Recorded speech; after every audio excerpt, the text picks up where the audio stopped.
দেখলাম সুবর্ণা গররা সখিরে সুবর্ণা গররা কখনো তনয়া তটিনী বহিনী কটে কখনো তনয়া তটিনী বহিনী কটে হিলনানা খবর সাজ সখিরে হিলনানা খবর সাজ কত ভঙ্গি জানে ভঙ্গি জানে কত ভঙ্গি জানে ভঙ্গি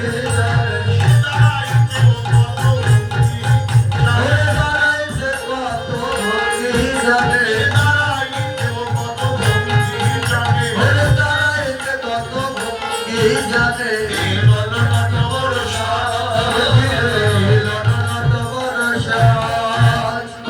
তপর মানে হলো সূর্য, তনয়া মানে হলো কন্যা, তটে মানে সূর্যের কন্যার তীরে, সূর্যের কন্যা হলো যমুনা। নিপ অর্থ কদম বৃক্ষ, হিরন্দি সে দাঁড়াইতেও কত ভঙ্গি জানে। সখী মারো কত মুকুর রতনচি লাবণী নদীত নদীর কি বসার সখীরে সাজা হয়েছে তিরিতির বসরায় যে সাজা হয়েছে কি করবে বলে সাজা হয়েছে বলে ভালো ভালো গাহবে মেলে ভিড়ে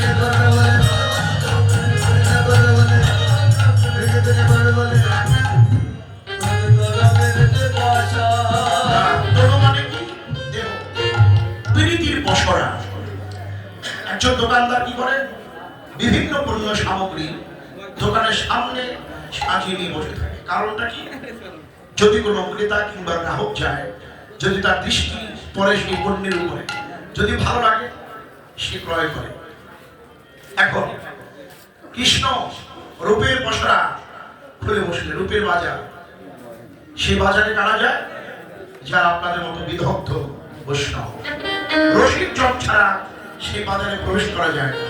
আমি বলবো যে আপনারা সেই রসিক জন যারা সাক্ষাৎ আপনারা ভাব নেওয়ালে সেই গোবিন্দের উপমা ধরে দর্শন করে সেই